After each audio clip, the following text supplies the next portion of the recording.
कथेचा हा भाग समजून घेण्यासाठी मागचा भाग नक्की ऐका. मला वाटायचं सूड मला मुक्त करेल, शेखर हळूच म्हणाला, तिच्या कानाजवळ ओठ आणत. पण आता कळतंय, तो तर हृदयालाच जखडतो. राधाने त्याच्या छातीवर मान हलवली. माझ्या वडिलांनी मरून आपल्याला मुक्त केलं, नाही का? हो, शेखर म्हणाला. पण आता ते मुक्तता आपल्यालाच कमवावी लागेल, जगून. ते बराच वेळ तसेच उभे राहिले. थंड पावसाने रक्त, भीती, वर्षानुवर्षांचं द्वेष धुवून काढलं. शेवटी ते हल्ले तेव्हा राधाच्या चेहऱ्यावर काहीतरी बदललेलं होतं. कच्चा शोक तिथेच होता, पण त्याखाली एक स्थिर ज्वाला चमकत होती. उद्देश. तिने अंगणाच्या गेटकडे शेवटचं पाहिलं. ते म्हणाले होते, भीतीला कधीही मला गप्प करू देऊ नकोस. ती कुजबुजली. मग मी देणार नाही. शेखरने मान डोलावली. गॅझेटचा अजून एक अंक छापायचा आहे. सगळं प्रसिद्ध करू. नोंदी, वेस्टनचं नाव, तुझ्या वडिलांची कथा आणि त्यावर सही करू, ती ठामपणे म्हणाली. त्यांच्या शब्दांनी ते शांतपणे तुरुंगातून बाहेर पडले. पहाटेचा प्रकाश ढगांतून फुटत असताना अरुंद गल्ल्यात मिसळून गेले. शहर हळूहळू जागं होत होतं. दुकानदार पडदे उघडत, दूर मंदिराची घंटा घुमत, एक भटका कुत्रा अंग झटकत. कित्येक आठवड्यानंतर पहिल्यांदाच राधाला साध्या आयुष्याची लय जाणवली. दुःखातही जग पुढे सरकतं याची आठवण. त्या संध्याकाळी ते गॅझेटच्या लपलेल्या खोलीत परतले. छोटं हस्तछाप यंत्र शांत उभं होतं. शाईची भांडी अर्धी रिकामी, शेवटची छापलेली पानं जमिनीवर विखुरलेली. शेखरने कंदील पेटवला. ज्योत थरथरत होती. राधा टेबलासमोर बसली होती. रिकाम्या कागदाच्या कडेवर तिची बोटं फिरत होती. आठवतंय का? ती हळूच म्हणाली. बाबा सांगायची ती गोष्ट? त्या सैनिकाची, जो शत्रूने द्वेष खाली ठेवला नाही तोपर्यंत तलवार उचलतच नसे. शेखरने मान हलवली.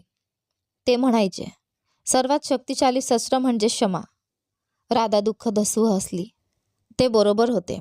क्षमा आपल्याला कमकुवत करत नाही, ती आपल्याला माणूस बनवते. तिने लेखणी शाईत बुडवली आणि लिहायला सुरुवात केली.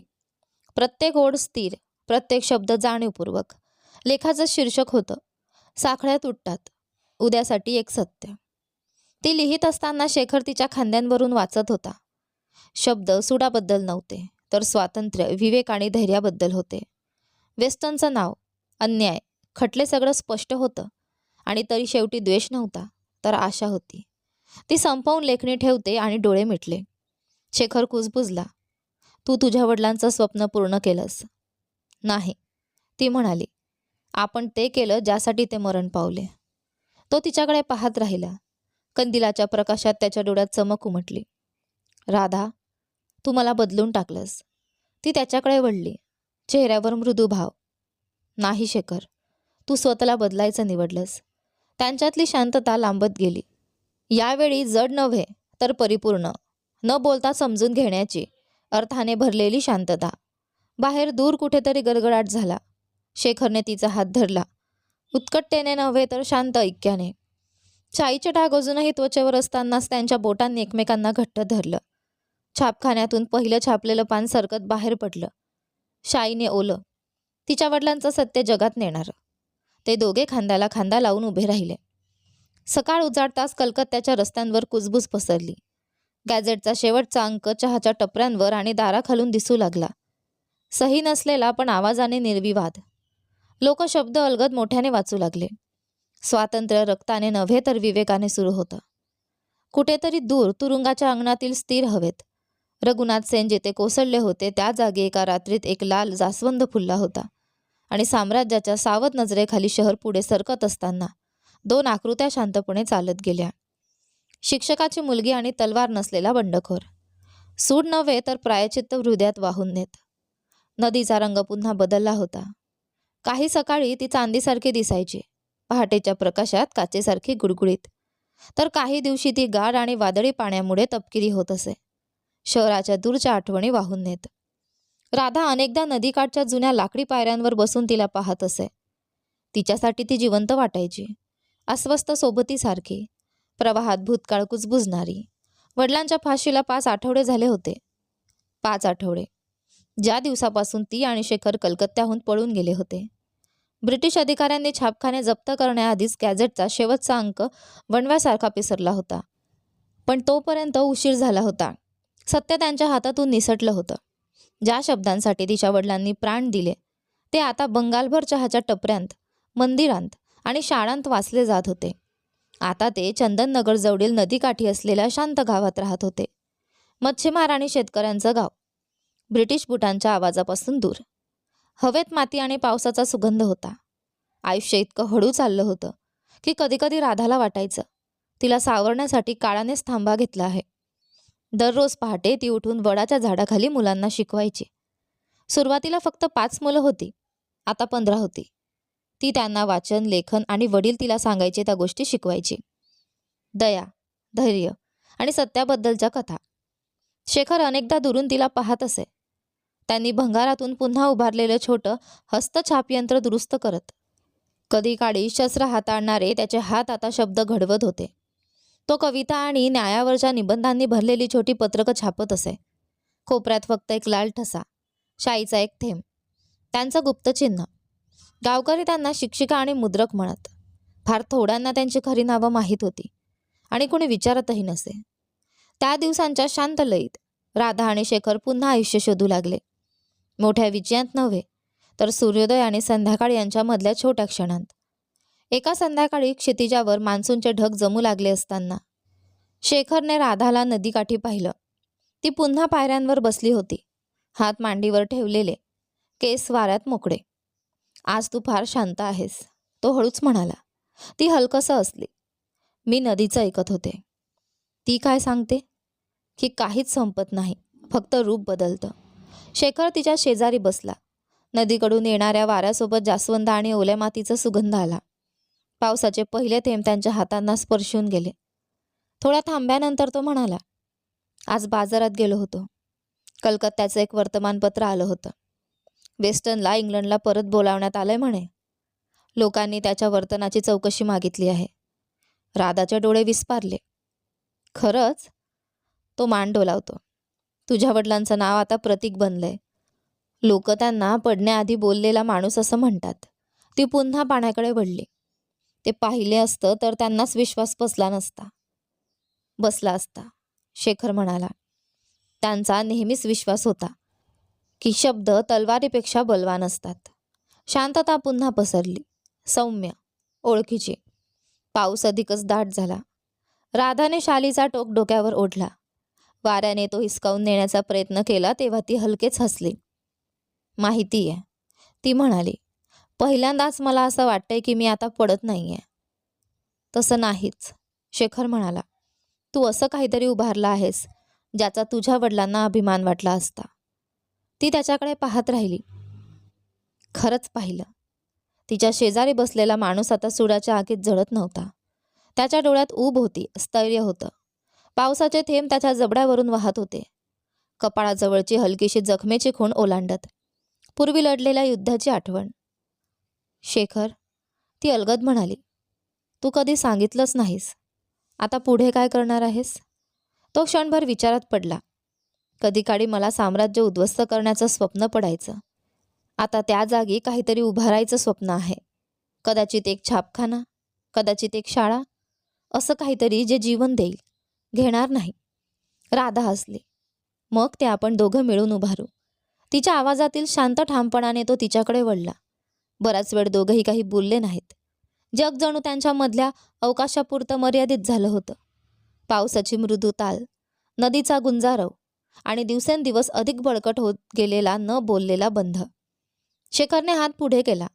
त्याचा हात तिच्या हाताला हलकेच लागला, संकोचलेला पण आदराने. तिने हात मागे घेतला नाही. तो हळूच म्हणाला, पहिल्यांदा तुला भेटलो तेव्हा तू जग पेटवायला सज्ज होतेस आणि तू त्याच्यासोबत जळायला, ती म्हणाली. दोघंही हलकेच हसले. तो हसण्याचा आवाज ढगांतून फुटणाऱ्या उन्हासारखा वाटला. तो अधिक गंभीर होत म्हणाला, कदाचित आता आगीने आपल्याला जाळण्याऐवजी ऊब द्यावी अशी वेळ आली आहे. राधाचा श्वास क्षणभर अडखडला. भीतीने नव्हे तर काहीतरी खोल, नाजूक आणि नव्यानं. ते शब्द प्रार्थनेसारखे सौम्य होऊन हवेत लटकले. तिने त्यांच्या जोडलेल्या हातांकडे पाहिलं, मग त्याच्याकडे. हो, ती कुजबुजली. आगीऐवजी ऊब. त्या रात्री गावात दिव्यांचा वार्षिक सण साजरा झाला. वादळ ओसरलं होतं. नदीकाठच्या पाणथळ जागांमध्ये हजारो चमचमणाऱ्या पंट्यांची प्रतिबिंब उमटली होती. मुलं हसत होती. त्यांच्या लहान मातीच्या पंट्या प्रवाहात ताऱ्यांसारख्या तरंगत होत्या. राधा आणि शेखर बाजूबाजूने उभे राहून तो उजळता मागोवा क्षितिजाकडे पाहत होते. एक ज्येष्ठ व्यक्ती हसत त्यांच्याकडे आली. तुम्ही दोघं जणू या गावाचेच वाटता, तो प्रेमळपणे म्हणाला. कदाचित आता ते अधिकृत करण्याची वेळ आली आहे. राधा लाजली. शेखर काही बोलणार इतक्यातच ती वर पाहते. डोळे मृदू, थोडेसे सांशक पण उजळलेले. ज्येष्ठ व्यक्ती हसली आणि पुढे निघून गेली. त्यांच्या मधल्या हवेत नवं अर्थगर्भ शांतपण दाटलं. नंतर दिवे मावळू लागल्यावर शेखर तिच्याकडे वळला.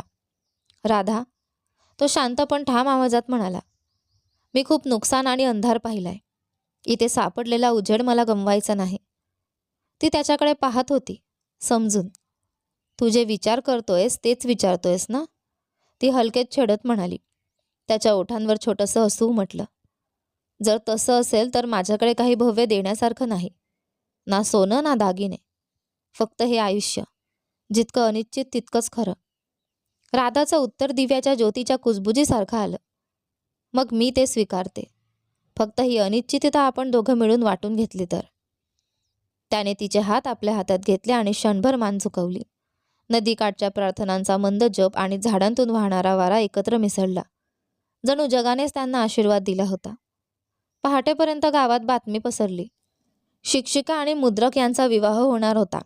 स्त्रियांनी वडाच्या झाडाला झेंडू आणि पांढऱ्या लिलींच्या माळांनी सजवलं. मुलांनी रंगीत तांदळाच्या परात्या उचलल्या आणि पुरुषांनी नदीकाठी बांबूचं छोटंसं मंडप उभारलं. समारंभ साधा होता. गावच्या पुजाऱ्याने सौम्य स्वरात मंत्र म्हटले आणि पाण्यावर सूर्यकिरण चमकत होते. राधाने साधी लाल साडी नेसली होती, केसात जास्वंदाची वेणी. शेखर तिच्या शेजारी पांढऱ्या वस्त्रात उभा होता.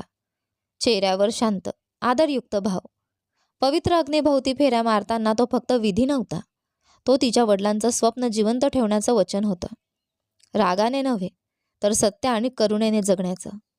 गावकऱ्यांच्या जल्लोषात राधा आणि शेखर हातात हात घेऊन उभे राहिले. नजरा भिडल्या, शांत आनंदाने. पहिल्यांदाच भविष्य स्पर्श करता येईल असं वाटलं. त्या संध्याकाळी उत्सव संपल्यानंतर ते नदीकाठी परतले. जिथे कधीकाळी तिने शोक केला होता तोच ठिकाणा आता चांदण्यांच्या उजेडात झळकत होता. शेखरने एक छोटी पंटी पेटवून पाण्यात सोडली. रघुनाथ सेन यांच्यासाठी, तो हळूच म्हणाला. राधाने मान डोलावली. आणि अजूनही ज्यांचा आवाज ऐकला जाण्याची वाट पाहतोय त्या प्रत्येकासाठी. ती पंटी प्रवाहाबरोबर दूर जाताना त्यांची पहिली एकमेव प्रकाशबिंदू स्थिर आणि अखंड, आणि त्या सौम्य उजेडात त्यांना कळलं. त्यांचा प्रवास अजून संपलेला नव्हता, तो तर फक्त सुरू झाला होता. सकाळ शांतपणे उगवली होती, जशी शांतता नेहमीच येते, हळूच, जणू कुणाच्या नजरेत न पडण्याची भीती बाळगून. बांबूंच्या पडद्यांतून सोनेरी प्रकाशाची पातळ रेषा आत आली आणि मातीच्या जमिनीवर पसरली. जाईच्या फुलांचा आणि ओलसर मातीचा सुगंध त्या छोट्याशा खोलीत भरून राहिला होता. राधा आधी हलली. तिने शेजारच्या उशीवर हात फिरवला. शेखर तिथे आत्ताच होता. तिथली ऊब अजून शिल्लक होती. तो आधीच खिडकीजवळ बसला होता, नदीकडे पाहत. त्याचा शर्ट सैल होता आणि केस धुतल्यामुळे अजून ओले होते. तू खूप लवकर उठतोस, ती पुटपुटली, आवाज अजून झोपेत गुंतलेला. शेखर वळला आणि हसला. तुला उठवायचं नव्हतं. तू शेवटी अशी दिसतेस जणू भीती विसरून गेलीस. तीही हसली, उठून बसली आणि ओढणी खांद्यावर घेतली. भीती इतक्या सहज विसरत नाही, ती म्हणाली. पण कदाचित ती माफ केली जाते. तो तिच्याजवळ येऊन बसला. सकाळच्या प्रकाशात ते दोघे फ्रेम झाले होते. वादळ झेलून आलेली दोन माणसं आता शांत बसायला शिकत होती. शेखरने तिच्या चेहऱ्यावरची एक विस्कटलेली बोट अलगद बाजूला गेली. तू इथे कायमची राहिल्यासारखी दिसतेस, तो हळूच म्हणाला. कदाचित हाच उपाय आहे, ती उत्तरली. आपण खूप वेळ शांततेचं नाटक केलं, तर कदाचित शांतताच आपल्यावर विश्वास ठेवेल. दोघंही हलकेच हसले. क्षणभर बांबू वाऱ्यात खळखळण्याशिवाय कुठलाही आवाज नव्हता. शेखरने तिचा हात धरला. तो साधा स्पर्श होता, पण त्या स्पर्शात त्यांनी कधी धाडस न केलेली प्रत्येक प्रतिज्ञा सामावलेली होती. सुरक्षिततेची, आपलेपणाची, उद्याची. माहिती आहे, थोड्या वेळाने राधा म्हणाली.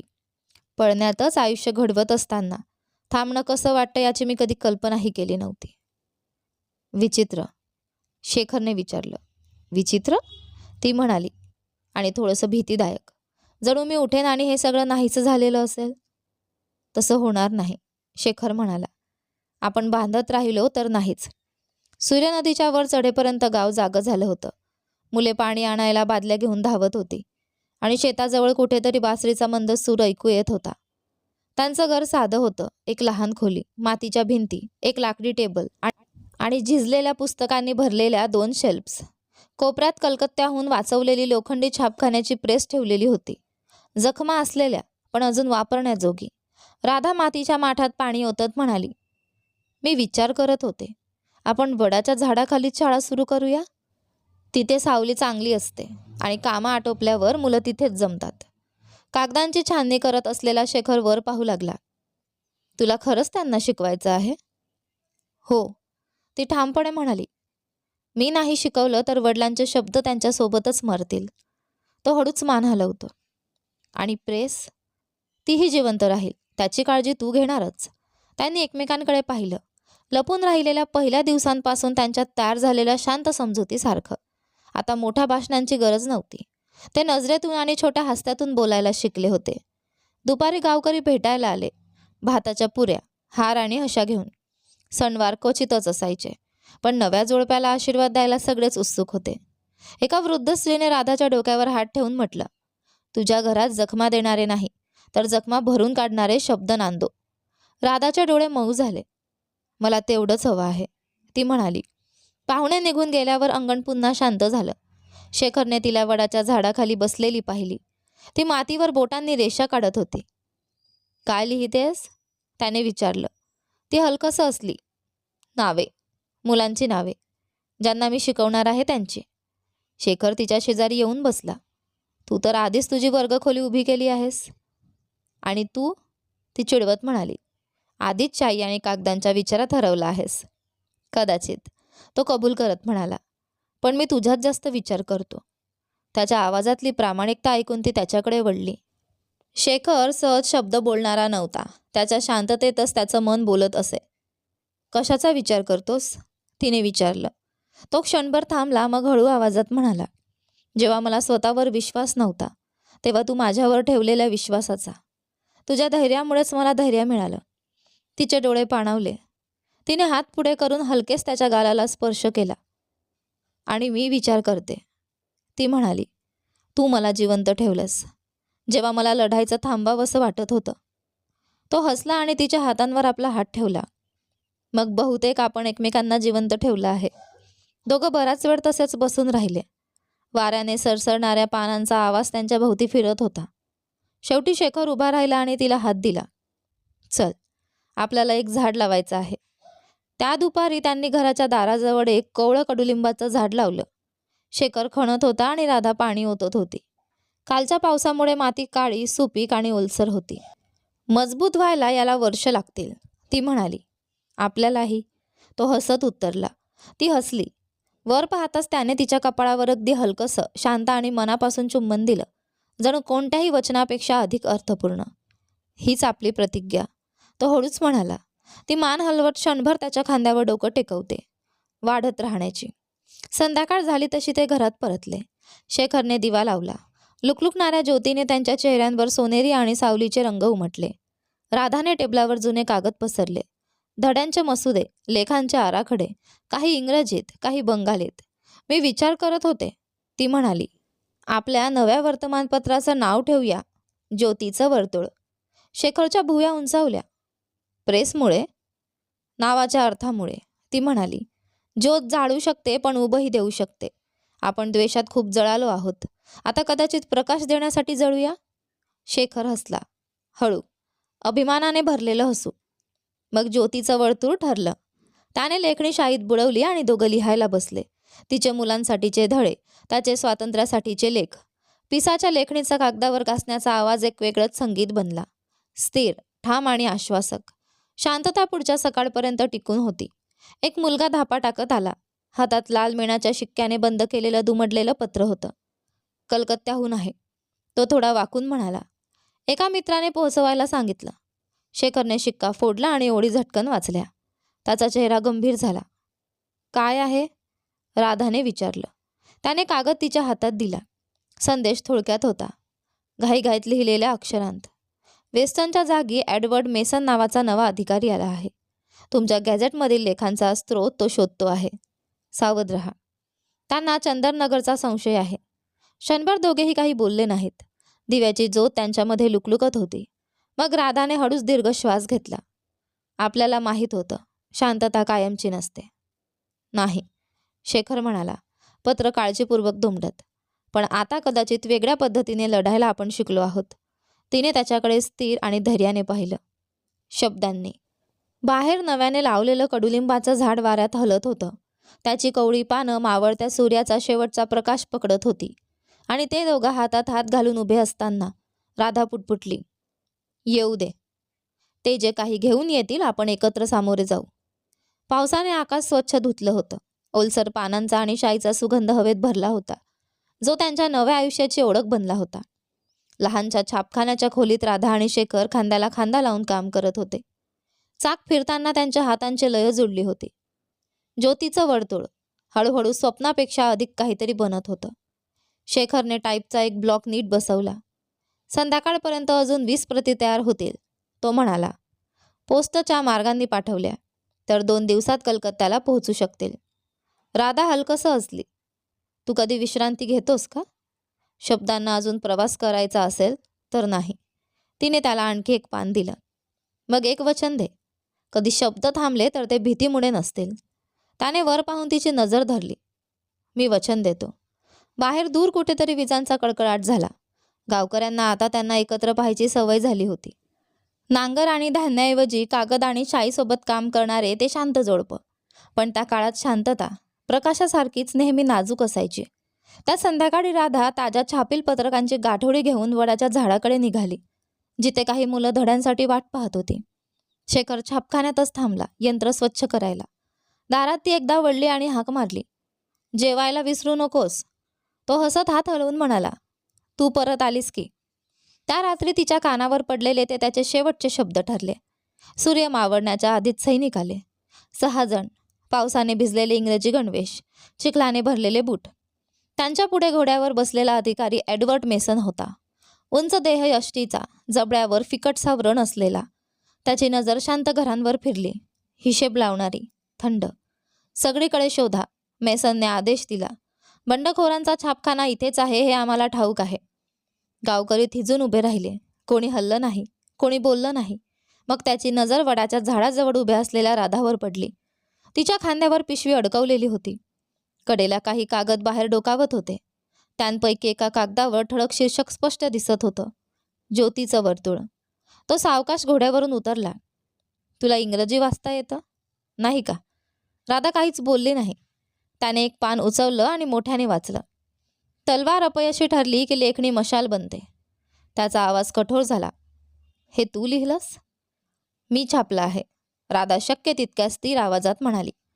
तेवढ्यानंही तू दोषी ठरतेस. ती काही हालचाल करायच्या आतच सैनिकांनी तिला वेढलं. तिने फक्त एकदाच प्रतिकार केला, गावकऱ्यांकडे वळून ओरडण्यासाठी. शेखरला सांगा, ज्योत जिवंत ठेव. त्याचवेळी एका सैनिकाने तिची पिशवी हिसकावून खाली पाडली आणि तिला घोड्यांकडे ओढत नेलं. काही मिनिटातच तापांचा आवाज पावसात विरून गेला. थोड्याच वेळात शेखर परतला. आकाश जांभळट काळसर झालं होतं आणि रस्ते ओस पडले होते. हवेत काहीतरी चुकीचं जाणवत होतं. त्याच्या नजरेत सर्वप्रथम विखुरलेले कागद पडले. कडा फाटलेल्या, शाई पावसात पुसट झालेली. मग वडाजवळ चिखलात अर्धवट गाडलेली तिची ओढणी त्याला दिसली. राधा? त्याचा आवाज तुटला.